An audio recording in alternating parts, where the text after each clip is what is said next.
WPGEE 2024 की first round, second round और mop up round की रजिस्ट्रेशन ऑलरेडी खत्म हो चुकी है और अब जो है सिर्फ मॉपअप राउंड की अलॉटमेंट आनी बाकी रह गई है। उसके बाद की क्या प्रोसेस रहती है, काफ़ी ऐसा भी होता है कि 3 राउंड में भी बच्चों को सीट नहीं मिलती है।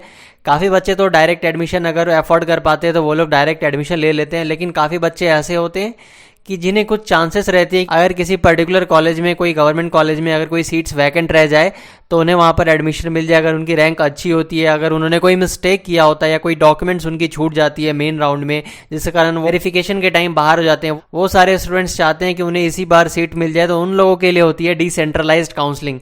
देखो यार, यहाँ पर काफ़ी चीज़ें हैं डिसेंट्रलाइज काउंसलिंग के अंदर। ये काउंसलिंग तो होती है, हर जगह तो नहीं होती है, ये मेनली ये गवर्नमेंट कॉलेजेस के अंदर ही होती है। अब इसके होने के पीछे भी बहुत से रीजंस है, कुछ रूल्स एंड रेगुलेशंस है, वो सारी चीज़ें मैं इस वीडियो में तुम्हें बताऊंगा। तो चलो वीडियो को स्टार्ट करते हैं। सबसे पहले मैं तुम्हें एक चीज़ बता दूं कि सेंट्रलाइज्ड और डिसेंट्रलाइज्ड क्या होती है। तो जो अब तक काउंसलिंग चल रही थी वहां पर तुम लोग WPGEE बोर्ड की वेबसाइट पर काउंसलिंग कर रहे थे, रजिस्ट्रेशन कर रहे थे, चॉइस फिलिंग कर रहे थे, सारी चीज़ें तुम वहीं पर कर रहे थे। अलॉटमेंट भी तुम्हारी आ रही थी, तुम्हारी यूनिक आईडी आ रही थी, जो भी चीज़ें थी, अलॉटमेंट लेटर डाउनलोड कर रहे थे तुम, सब कुछ तुम लोग WPGEE की बोर्ड की वेबसाइट से कर रहे थे और तुम सारे स्टूडेंट्स थे जो यहाँ पर आकर कर रहे थे ये सारी चीज़ें।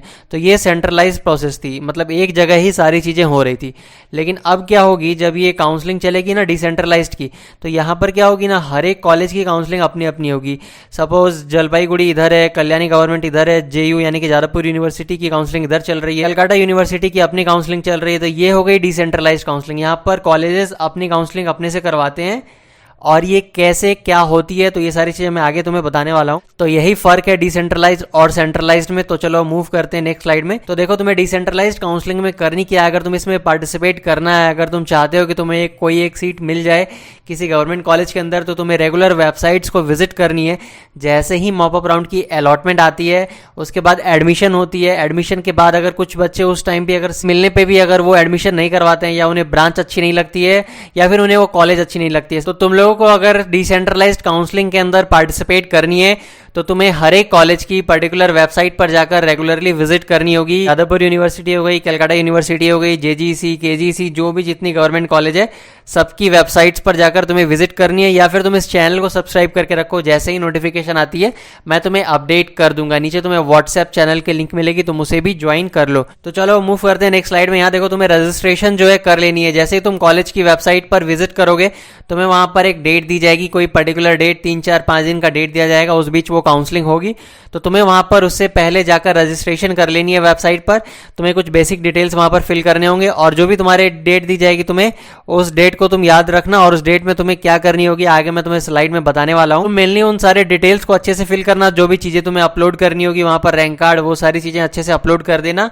और उसके बाद देखो, अब तुम्हें सीट्स आर वेरी लेस। तो होती क्या है कि इस काउंसलिंग में सीट्स बहुत कम होती है। इसके पीछे क्या रीजन होती है, ऑलरेडी तुम लोग जान रहे हो कि तुम लोगों की फर्स्ट राउंड खत्म हो चुकी है, सेकेंड राउंड भी तुम्हारी खत्म हो चुकी है, उसके बाद अभी मॉपअप राउंड जो है इसमें भी तुम्हारी अभी अलॉटमेंट आएगी और काफी बच्चे एडमिशन ले लेंगे। तो सपोज किसी पर्टिकुलर कॉलेज में 60 सीट है, सपोज जादवपुर यूनिवर्सिटी में एक ब्रांच में किसी में 60 सीट है, तो फर्स्ट राउंड में ही 40 सीट सपोज फिल हो गई थी, तो 20 सीट्स रह गई थी। ऐसा होता नहीं है, जादवपुर यूनिवर्सिटी में ऑलमोस्ट 55-59 सीट्स पहले ही राउंड में फिल हो जाती है, ऑलमोस्ट 60 सीट्स भी समझ लो। तो फिर भी मैं बताने के लिए तुम्हें बोल रहा हूं। तो देखो, 40 सीट सपोज राउंड 1 में फिल होती है, तो अब 20 सीट्स रह गई, तो नेक्स्ट राउंड में 20 सीट्स पर वहां पर अलॉटमेंट होगी।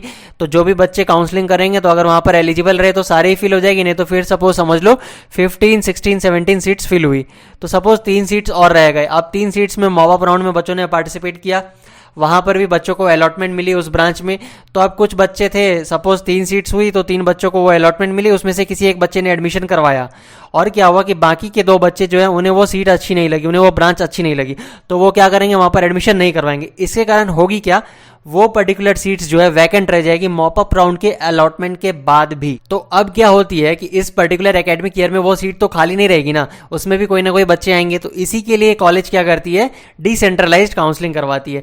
इसलिए भी यहाँ पर सीट्स काफी कम होती है, 2-3 सीट्स रह गई, 5 सीट्स रह गई, ऐसी सीट्स होती है। इसलिए मैंने बोला है विजिट एज अर्ली, जितना जल्दी हो सके कॉलेज की वेबसाइट विजिट करो और काउंसलिंग के दिन जाकर कॉलेज को विजिट करो। और तुम्हारी रैंक जितनी अच्छी होगी उतनी ज़्यादा चांसेस रहेगी तुम्हें उस पर्टिकुलर कॉलेज में उस ब्रांच को मिलने की, या फिर कह सकते हो उसमें तुम्हारी एडमिशन होने की।